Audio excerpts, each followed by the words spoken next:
नमस्कार, आप देख रहे हैं यूपी न्यूज लाइव और आपके साथ मैं हूं प्रदीप तरमोड़ा। शुरुआत करेंगे आज की खास खबरों की।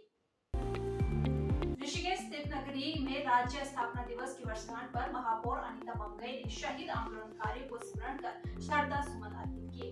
नगर निगम स्थित उत्तराखंड के गांधी स्वर्गीय इंद्रमणि बडोनी सभागार में उत्तराखंड राज्य आंदोलनकारी मंच द्वारा आयोजित कार्यक्रम में मेयर अनीता मंगई ने शहीदों को नमन किया। उन्होंने कहा कि आंदोलनकारियों के संघर्ष और शहीदों की शहादत के बदले में हमें यह राज्य प्राप्त हुआ है। हमें इसके विकास के लिए एकजुट होकर काम करना होगा। उत्तराखंड राज्य स्थापना दिवस की वर्षगांठ को लेकर पौड़ी में विभिन्न कार्यक्रमों का आयोजन किया जा रहा है, जिसके तहत मुख्यालय पौड़ी के रेमल ग्राउंड में आयोजित कार्यक्रम में विभिन्न स्कूली बच्चों ने रंगारंग कार्यक्रमों की प्रस्तुतियां दी। आयोजित कार्यक्रम का शुभारंभ मुख्य अतिथि विधायक राजकुमार गौरी, भाजपा जिला अध्यक्ष सुषमा रावत, नगर पालिका अध्यक्ष यशपाल बेनाम, राज्य आंदोलनकारी लीला ढोंडियाल और सांसद प्रतिनिधि ओम प्रकाश जुगरण द्वारा दीप प्रज्वलित कर किया गया। आज बड़ी राज्य आंदोलनकारियों के लिए बड़ी खुशी की बात है कि माननीय स्वर्गीय अटल बिहारी वाजपेयी जी द्वारा जो 2000 में हमें उत्तराखंड राज्य की जो स्थापना उन्होंने आज 9 नवंबर को की थी, और राज्य आंदोलनकारियों के लिए बड़ी खुशी की बात है और हर्ष उल्लास का विषय है। और हम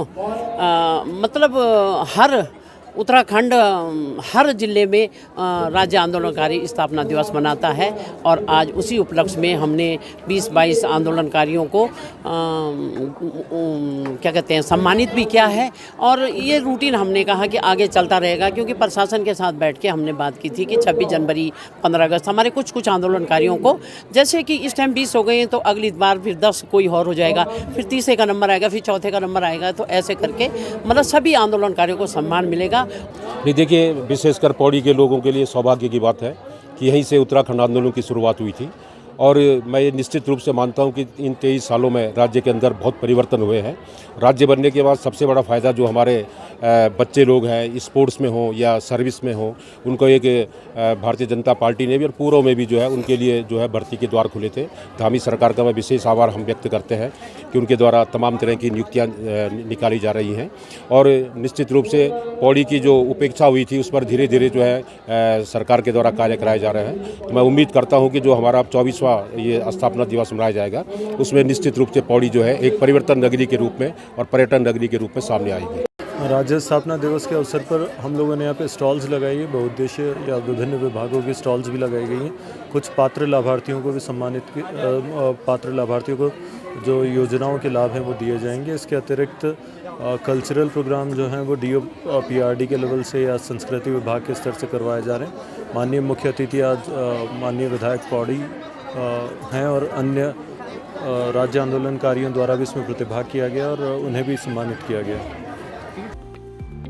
उत्तराखंड राज्य स्थापना दिवस की 23वीं वर्षगांठ के उपलक्ष्य में आज उप जिलाधिकारी खटीमा और उत्तराखंड आंदोलनकारियों और विभिन्न संगठनों ने शहीद स्मारक पर जाकर शहीदों को श्रद्धा सुमन अर्पित कर राज्य स्थापना दिवस मनाया। वहीं इस मौके पर उप जिलाधिकारी रविंद्र बिष्ट द्वारा सभी उत्तराखंड वासियों को शुभकामनाएं दी गयी। जैसा कि आज हमारा राज्य स्थापना दिवस है, सभी प्रदेशवासियों को राज्य स्थापना दिवस की हार्दिक शुभकामनाएं। इस उपलक्ष्य में नगर पालिका परिषद खटीमा द्वारा हमारे क्षेत्र में निवासरत समस्त राज्य आंदोलनकारी को गृह कर में छूट दी गई है, जिसका पालिका बोर्ड में प्रस्ताव किया जा रहा है। इसी के साथ जो स्वतंत्रता संग्राम सेनानियों के आश्रित नगर पालिका क्षेत्र में निवास कर रहे हैं उनको गृह कर माफ़ किया गया है, तथा ऐसी निराश्रित विधवाएं जिनके कोई पुत्र नहीं है और कमाने वाला कोई नहीं परिवार में, ऐसी विधवाओं महिलाओं के लिए भी गृह कर में छूट प्रदान की गई। हमारा जो राज्य स्थापना दिवस की आज हम 23वीं वर्षगांठ मना रहे हैं, ये हमारे परम सौभाग्य का विषय है कि आज उत्तराखंड अपनी जवानी की ओर बढ़ रहा है, और धीरे धीरे जो हमारे इस प्रदेश के लोग हैं उनको धीरे धीरे अब लगने लगा है कि हाँ, हमारा जो उत्तराखंड है वो प्रगति के पथ पे है, क्योंकि हमारे जो इस प्रदेश के यशस्वी मुख्यमंत्री हैं और जो हमारे देश के प्रधानमंत्री हैं, इन दोनों के द्वारा जो उत्तराखंड को 21वीं सदी में पूरे देश में नंबर 1 पे पहुँचने का जो लक्ष्य रखा गया है, उससे ऐसा प्रतीत होता है कि आने वाले समय में उत्तराखंड इस देश का सर्वोपरि प्रदेश होगा। और यहाँ पे जो थोड़ी बहुत समस्याएं हैं पलायन आदि की, वो सब जो कार्यक्रम चल रहे हैं उसके माध्यम से रुकेंगे और ये प्रदेश सर्वोत्तम प्रदेश कहलाएगा।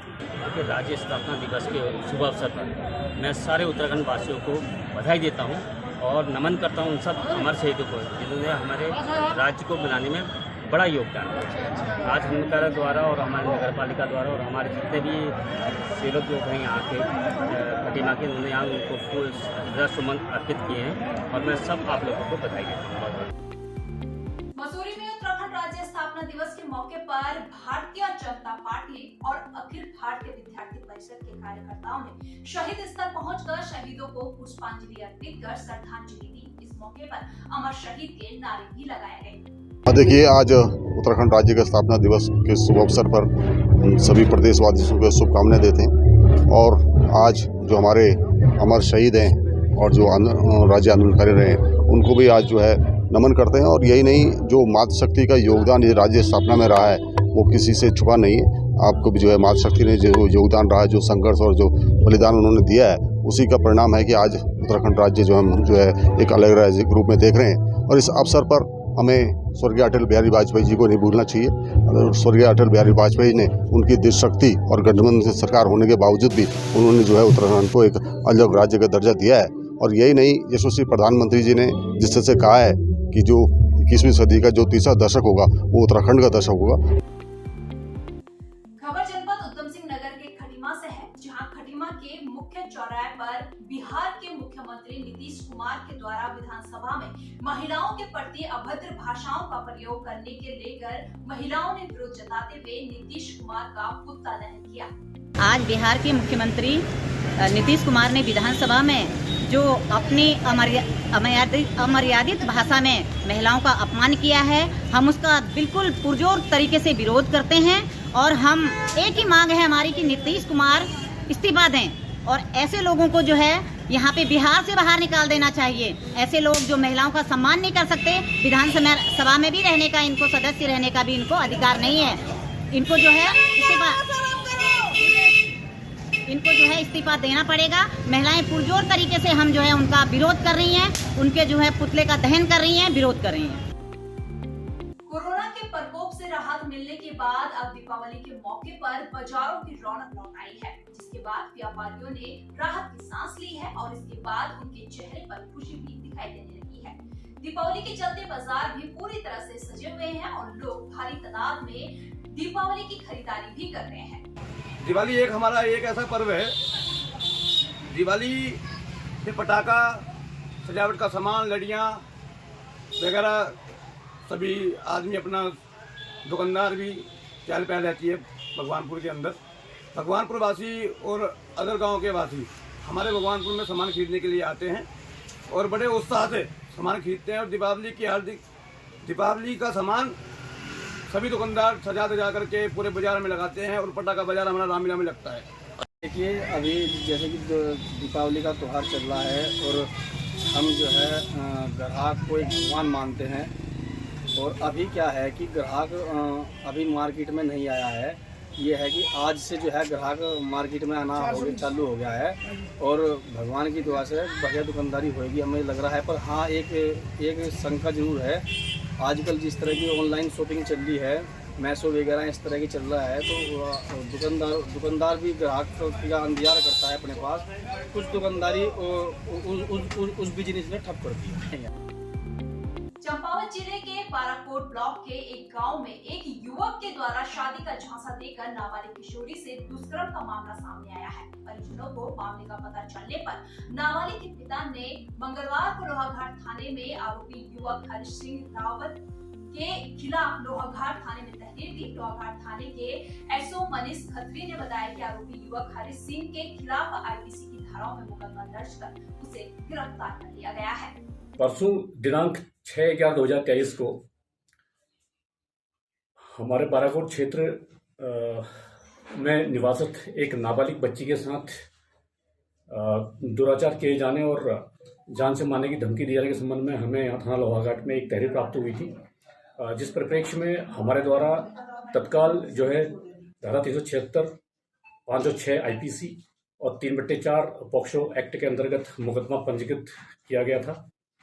कल दिनांक 7/11/2023 को हमारे द्वारा स्वासी पतासी करते हुए और अभियुक्त की तलाश करते हुए बोतड़ी ग्राम के रहने वाले अभियुक्त हरीश सिंह रावल पुत्र नारायण सिंह रावल को जो है गिरफ्तार किया गया है और जिसे आज जो है माननीय न्यायालय में पेश किया जा रहा है।